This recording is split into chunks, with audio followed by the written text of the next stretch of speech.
Hi, you're listening to Driven E-commerce at Work, the podcast where we bring in conversations with the e-commerce experts.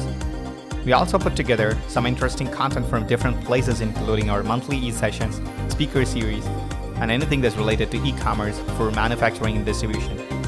If you're here for the first time, I would highly encourage you to go and subscribe to our show on Apple Podcasts or Spotify.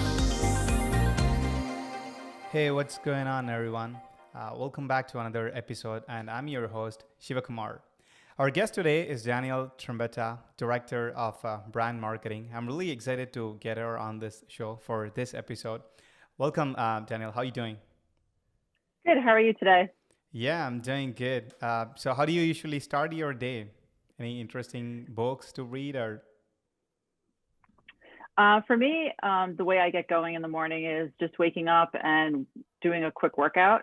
I pretty much work out at 5:30 in the morning, and that's the way I kind of start my day. And then I look at my schedule and dive right in.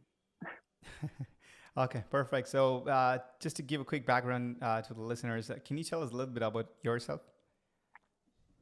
Sure. So I started my career working at an agency, and then went into a publishing company doing campaign management. And then from there, I spent most of my career at Canon USA, as people refer to them as the camera company, but they are more than just cameras. So I spent 12 years there. And then I moved on to a mattress slash bedding company. So that's pretty much, so I've been in multiple industries, but my primary industry has been consumer electronics. Good to hear. So one of the interesting thing, the moment I looked at your profile as brand marketing, I mean, I really wanted to understand from someone who's been into this brand marketing for at least over a decade. So can you tell us a little bit about, what is brand marketing and how does it actually, differ from the regular marketing leadership role?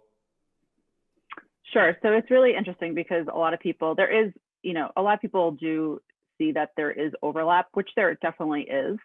So, but for brand marketing specifically, it really is promoting the company's brand. So that's basically their values, the corporate culture, I guess like the personality and the identity of the brand. While, marketing itself, yes, you are promoting that brand and that identity, but you're usually using the tools, marketing tools. So if you're using it through SEO, if you're using it through, just a digital campaign, a social media campaign, you're really using different tools in order to promote that brand marketing, that brand identity. Mm-hmm. So yeah. So does branding starts with the logo, typography, and website design? Because every time when we talk about branding, so this is the thing we can keep on getting, at least from the marketing team or from the design team. Yeah, so most people do think it starts with the logo, and I'm a firm believer that it does not. You really need to figure out, especially, let's just start from the ground up. So let's just say you are a completely new business, new company, you don't even have a name yet. You're just, what you want to do and you're out there. So what you really need to do is really understand who your brand is, like what you want to be to the audience out there. So it's actually doing some research initially and really just research, your competitors, if there are any in your field, and basically trying to figure out what your niche market is going to be, or just what your niche in general is, going to be to your target audience. So from there, then I would have to say that you really just need to focus on what your personality wants to be, and also going into what type of, starting to think about your logo, but also really just your mission statement, your slogan, start to develop that. And then you would start leading into your logo development and typography. And really, before you even get there, it's, some people, there's two ways of thinking it. You can develop your logo and then think of the different color variations or incorporating color into it. But some people do start with, do I want to be a bold company, in my colors and fonts, or do I want to be more traditional? And, then you would start designing your logo and having your typography to coordinate with that. And then after that, you really are just applying those, all of that into your messaging to your target audience. And, I kind of forgot that even within that early on, you really have to even decide what your name is going to be for a company. And you actually have to do research on that as well. So let's say if someone is just getting started, so what is the most important thing an e-commerce business needs to focus on while creating a brand marketing strategy? So there are many things that you can actually focus on, but you want to focus on, in my opinion, the user experience, the customer experience, basically. So the user experience when they get to your website, or if it's a brick and mortar store, whatever that is. But it is really important to have a very positive experience. And as we all know, the customer is always right. And from that standpoint, it's just really to focus on that. But even beyond that, my opinion is really to just focus on the brand consistency. So let's just say you are at a brick and mortar, establishment, make sure your brand is the same, that it's translating the same on your website, and any other communications you may have. I mean, it could be even a simple, if you're like a restaurant, just on a simple thing like a menu, just make sure there is that consistent look and feel. There's so many brands that I see out there that don't remain consistent. Even just something as simple as their logo, like their logo may have changed over, let's just say in 5 years it changed, and they didn't update their website yet. They didn't update, a sign that may be out there, So it really is important. I mean, don't get me wrong, it's expensive to make those transitions, but it really is important to just remain consistent and make sure your values, your company values, are translating consistently to your audience. So you don't want to stand for something today and then the next moment you're flip-flopping to something else, and vice versa. So So does this differ based on the business size? I mean, let's say how you would actually approach a small e-commerce business compared to an established $100 million company. So I don't really, I mean, yeah, I know people can make an argument that it is very different, but for me, I guess for a startup, if you are a startup, you really need to tell your story. It is really important for you to actually explain to your audience, why you developed the name that you have, your ABC company. Why did you come up with that name? If there's some kind of meaning behind it, people want to hear that. Same thing, why you started the brand. Is it, something happened to you personally and you developed the brand, or you just felt that there was a need in the world for, your company and your mission? It really explains that to your audience as a startup. And you can do that very easily on the website. Just as simple as in your About Us page. So, that really is important. If you were a $100 million brand, e-commerce brand, I would have to say that it also, for them, it's really just staying true to your brand. And again, the consistency of it. I mean, you just have to understand that, your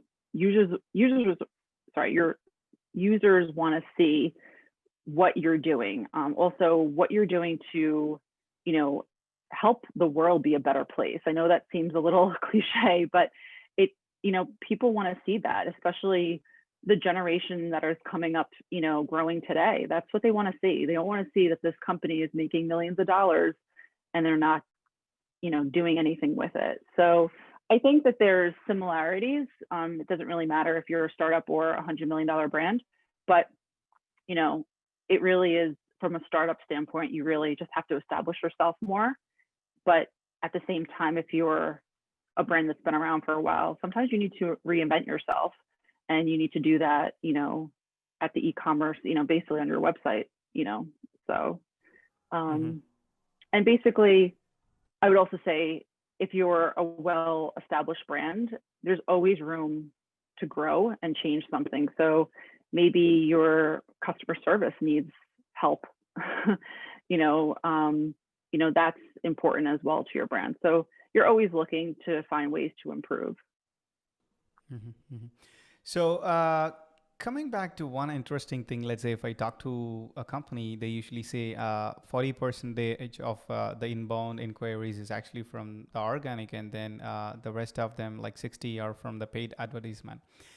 So comparing that to brand marketing activities, I'm actually curious. Like, I mean, let's say if we have to compare it with the organic versus paid advertisement, I mean, what percentage should we invest in, you know, paid ads compared to the typical marketing activities, and how do you actually sort of like measure that and convert that to, like brand building? Sure. So I would have to say that I really think it just depends on what you want to spend money on. So organic is great. Word of mouth, referral marketing, stuff like that. It really is great. Even if you have influencers that are out there that maybe you're not paying as much to, or some might just not, you know, expect any kind of compensation, but, and they just have a great following. But, you know, at the end of the day, I really do think that it is more than just, organic is very important, but I really do think that having a strategic paid program like campaign is very important to have. And you'll be able to really measure things better, and establish what your metrics are going to be and see if you're hitting those KPIs each, you know, for each campaign. Yeah, so it's not just about the number of inquiries that you're getting on a weekly basis or the sales that you're making for the specific product. It's all about the brand visibility, right? So what you're going to get for the next 6 months or 12 months. Correct. Exactly. So, from the branding perspective, I mean, what would a consumer look for when they get into an e-commerce website? I mean, what helps an e-commerce store create that brand identity so the consumer will remember them, even after they leave the website? Yeah, so I would have to say that it really is the overall look and feel. You have to have a very clean website. It cannot be too busy. It has to be really user friendly. And I know people hear that all the time and they're like, okay, yeah, I have that. But it really is important to test it. Test it with someone that, even within your own company, design a website and test it among your employees, because you can get someone that's very tech savvy in your company, like a developer or IT person. And then you could get someone that maybe just isn't as tech savvy, and he or she may be confused and can't find, the navigation isn't clear on your website. So you don't want to bury anything. And then it really is, a way to just try to see what people like more. So would you rather people, see the About Us section if you're, a startup? So you might have that front and center. Some companies might want to have, an offer, a discounted offer on their website as front and center. So you really just have to find out what your, goal really is. But as a startup, I really do feel that, yes, having a discount is important or some kind of offer. But at the same time, it really is important for you to establish your brand and help, the traffic that's coming to your website to really, stay on your page as long as possible and catch their eye. And you can do that from a visual standpoint as well. So, yeah. Hmm. So let's say if a typical marketing team is actually looking to hire someone I mean, specifically for the brand marketing, a brand marketing manager or director. So where do you want them to, start, or how should we actually, hire them? Who should we actually hire them? How does this team will actually, where does this, team will actually begin? It depends by company. So I have been, I worked for small, medium, and large companies. And, you know, even at Canon, I started at, you know, it's over an 80-year-old brand. And even when I started there, they did not have a brand department, which to me was very shocking. So with that said, you know, it really just depends on where you want this department to fall into. So in some companies, it could fall into your corporate communications area. It could fall into just a subset of a marketing department. It can even be under, internal communications. It really could be under anything. So it depends. It's going to be case by case for each company where you want it to live.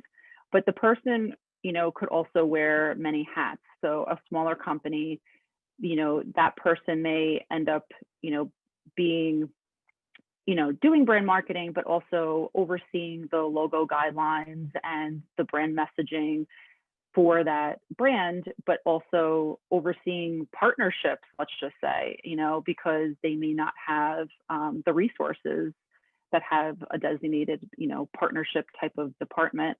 And, that also is important. I do feel that most of the time it is just a subset of a marketing group, but, because a lot of marketing teams also could have sub, levels of product marketing teams. So for instance, my time at Canon didn't have a centralized marketing department, which is probably shocking to some people, but they don't. So each product marketing group, each product line had their own marketing team. So it really is also important for that brand marketing person to reach out to each of those product groups to make sure the brand messaging is consistent and they're not deviating too much, which is also a challenge for that person. But overall, I do feel that the person should really live under marketing, but it really just depends on the structure of the company as well as the size. Mhm. So where does uh, this person will actually fit into the marketing team, or is this more like I mean, let's say if there are content marketers and then there are like designers and a couple of other marketing people over there, right? So how does the work actually being aligned together and we put them into, okay, so this is what this team has to handle, or this is what this department has to handle, and things like that. So, I mean, this person would also have to work with creative, their creative director, their creative team very closely, because this person will have to make sure the message is, clear, but also just consistent. So it is something that person would have to work closely with. And also just, they're working, I do feel that this brand marketing person has to work with everybody. They are working cross-functionally because they're also even working with a PR department. It is also, public relations is so important for a brand and communicating that out properly. So the person really is touching like every point. I mean, even, this sounds a little crazy, but, brand marketers are even working with like an accounting team or HR, because what is their message? How is that being communicated? Even something like letterhead or an invoice going out, all of that is very important. So the brand marketing person is really, they can be all over. So the fact that, some people might, I would say put this person underneath a corporate communications division, that does make a lot of sense, because they do have to touch so many areas that sometimes just putting them under marketing isn't always enough, so that person definitely has to be very versatile and also not afraid to speak to other departments, because they are going to have to work with them closely, especially HR, onboarding process and just their communications when they're trying to recruit, employees and stuff like that. Mm-hmm. So you've been with Canon for almost 12 years and with Bedgear for close to 2 years, right? So can you tell us a little bit about your brand promotional activities over there? I mean, can be successful campaign and then the other one that actually didn't work, but you had a very good learning from there. Sure. So I would say at Canon, one of my most successful campaigns, which was one of my most challenging, was a campaign that we did for Canon See Impossible. And it's a whole See Impossible campaign with many different stories and spots that we did. And the one that I primarily worked on was there's two of them, but one of them was actually um, See Beyond Darkness, and it was an underwater shoot with one of our camera technologies. Basically, not necessarily an underwater camera, but a camera that actually could see pretty well in very dark areas. And we went to a very remote location in the Solomon Islands, and I had to go on that video shoot. But as you can imagine, there's many challenges with that, because going to a spot that we couldn't do a site visit for prior, we are also hoping to accomplish something that has never been done before, and capturing, basically a turtle. I know it sounds crazy, but a biofluorescent turtle, and hoping that the turtle cooperates underwater. And it was a night shoot. There are so many different factors, but I mean, it was a great experience being on site, and really working with our video team, production team, to get this accomplished. But again, it's just afterwards, putting it all together, it was very successful. A lot of people did enjoy it. I mean, granted, it wasn't necessarily a camera that we were going to sell, because it's a $20,000 camera, so not everyone would be in the market for that. But it really was exploring and showcasing the technologies of Canon that a lot of people probably maybe weren't aware of. So it was almost a brand awareness campaign, just from a technology standpoint, but also product as well, a product marketing campaign. So that was very successful. We had some really good engagement with that, and press on it, so which was great. From maybe this is more of an internal thing, but with that same idea of our See Impossible campaign, because it kind of never really had a strong slogan in the US until See Impossible came around. And I have to say that one of the downfalls that we ran into was not really educating our employees first, which is super important. So our employees didn't know that, they really weren't privy to the See Impossible campaign. I mean, they kind of knew about it, but it really wasn't, we didn't really train on it that well before. So a lot of people were seeing an ad, let's just say in the New York Times or whatever media outlet it was, and people were like, what's this? So it's really important for brands to really understand getting their employees up to speed, because they could run into someone just walking on the street, or just someone mentioning it on social media, and that employee may not be able to answer it because they're just not privy to it, and they weren't trained properly on it. So I'm not necessarily saying it was not a successful campaign, but that's more from an internal standpoint that was a challenge for us, that I think we missed the boat on a little bit, which, lesson learned. So it's always good to learn from your mistakes. So, yeah. So this is something I've been hearing, especially, the internal marketing. So I've seen Drift done that in the past. Let's say if someone like, who's in the B2B space, a e-commerce, a business owner who's in the B2B space, sometimes, like you said, they may not be aware of, what's going on with the operations team or the marketing team. So what would you actually recommend? I mean, let's say if you have to tell them, hey, this is what you have to do to make awareness to all those, like 150 or 200 employees. So what would that be? Do we have to have some sort of like a internal communication channel like LinkedIn, Facebook, or Twitter? Yes, I 100% agree with you. So yes, you would have to, there's different ways that you can go about doing this.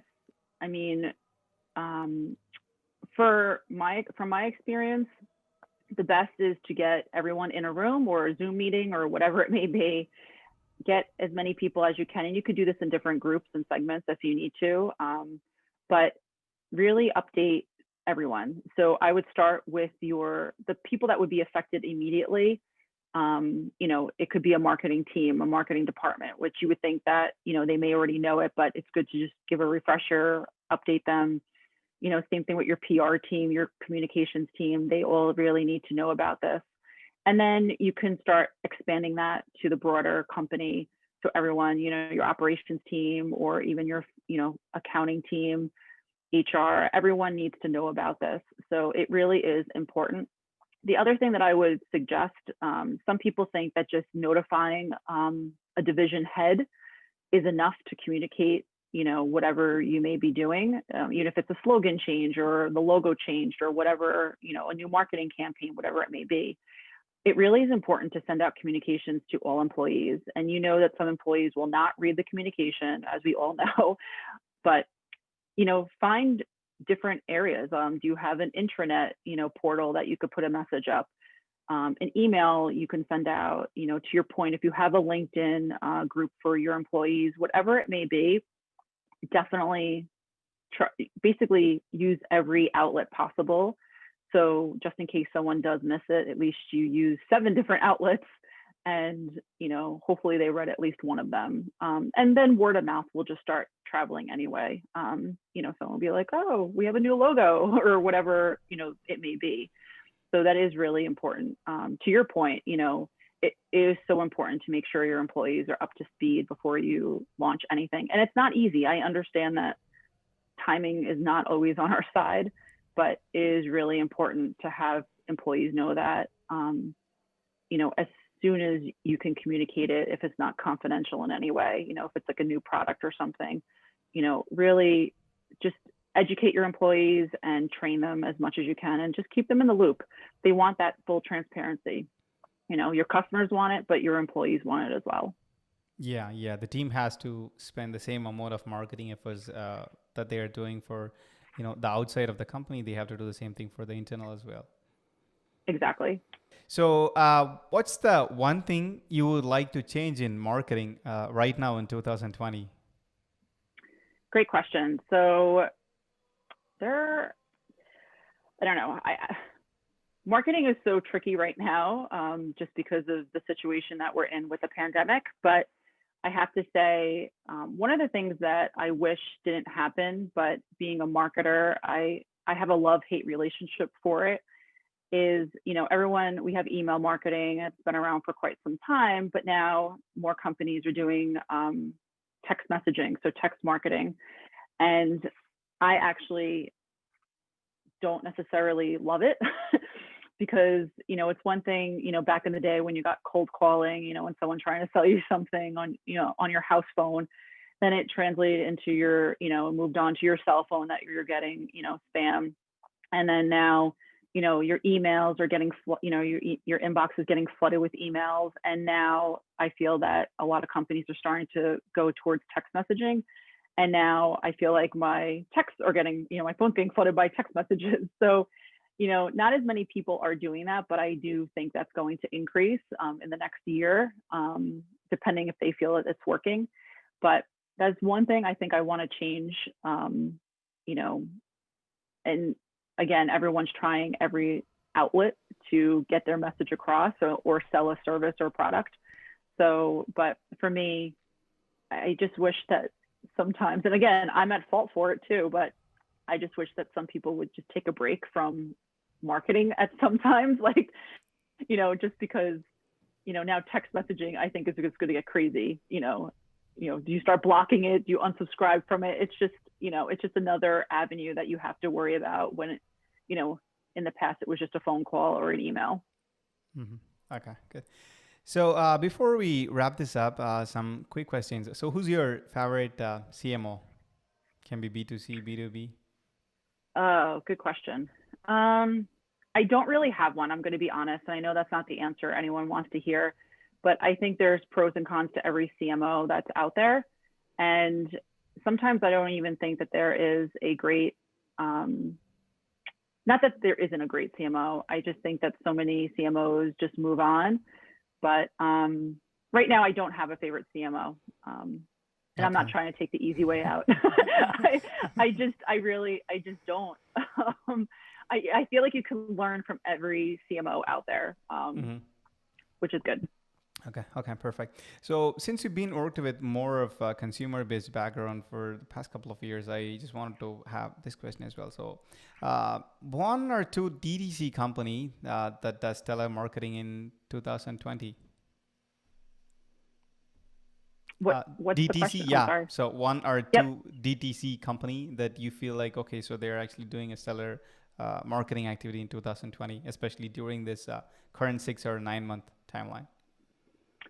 So a company that I think has just been doing a consistent job in general is Bombas. They're a sock company, Mm-hmm. and I just feel like their mission has always been great. So every pair of socks sold, they give back to the community, which I think is amazing. And they're not the first brand to do that, but I think they were one of the first brands to really get their name out there, that they are doing that. And they've just been really consistent with that. And their marketing, I feel, even in 2020 has been very consistent. Their brand messaging has been very consistent. And I just feel that that is super important. And I know I probably sound like a broken record, but the messaging has to be consistent for brands. You can't, yes, you can refresh your brand, you can change your values of what you believe in and you stand for, but just make sure that's being translated properly to your audience and consistently. And also keep your logo. Don't keep changing your logo. Keep it around for at least 5 years and see how it's doing. Same thing with your slogans. Don't keep on changing your slogan like every year, because it will confuse the customer or whoever your target audience is. So that is really important. So Bombas is one of the ones that come to my mind pretty front and center. Yeah, the moment you talked about logo and then the colors, so two companies that comes into my mind is Coca-Cola, Coke, and Facebook. I would say I think they had the same, especially Facebook. They had the same colors. Is that correct, or am I wrong? Yeah, to my knowledge, yes, they have. And Coca-Cola, as you know, they've had that same logo for since I think they started, and it's strong. Same thing with look at Nike, their slogan, just do it. They had that for so long. And I know some people were just like, oh my God, if I see that, a commercial one more time for Nike or that slogan one more time, it's annoying. But that's when it's working. When an audience is like, oh my God, I'm seeing this again, that slogan over and over again. You now know that it's sitting within your audience's, mindset, which is really important. And hopefully that will be top of mind for them the next time they're in the market for whatever your product or service is. So, but just, you have to test it, see, if you're testing and it's just not working, it's not resonated, because there are definitely companies that have created slogans and they're a global company and then they never tested it in a different market. So it didn't translate well in a different language or it meant something different. So that's also important. To remember, if you are a global company or you're planning to go, be a global company, make sure whatever you're creating, a logo, your messaging, whatever it is, make sure it is, it's going to work in other markets. Do your research and test it. Mm-hmm. Awesome, Danielle. So where do you want the listeners to go? I don't know. I want everyone to just, enjoy brand marketing. Enjoy it. It's fun. Marketing is a lot of fun. It's a lot of work. It's but it really is. Branding in general is very fun. You can be creative. You can use both sides of your brain. It's great. So for me, overall, I would just I've said this a bunch of times, but enjoy the process, enjoy building your brand, and really be consistent and true to your, values. Don't feel ever pressured to change your company values because the market's telling you to do so. If that's what you stand for, be confident in that, unless it's really affecting your brand in a negative way, then you know what, you're going to lose an audience, but you'll also gain audience. So, customers really do fluctuate. But if you have a strong brand and a strong message and you're transparent with your customers, then they'll stick around. Perfect. All right. think that was a great conversation. Thank you so much for joining this episode, Danielle. I really had a fun. Hope you'll have a. We all will have a better Q4 and a better Q1 in 2021. Great. Thank you so much for your time. Cool. Yeah. Take care. You have a good day. Bye bye. You too. Bye. Thank you so much for watching and listening to this episode of Driven E-commerce at Work podcast. This show is brought to you by TCCap, the company well known for its e-commerce product suites for B2B distributors. Make sure you subscribe to our show on Apple Podcasts or Spotify. Catch you guys very soon with another interesting episode. Until next time, see you.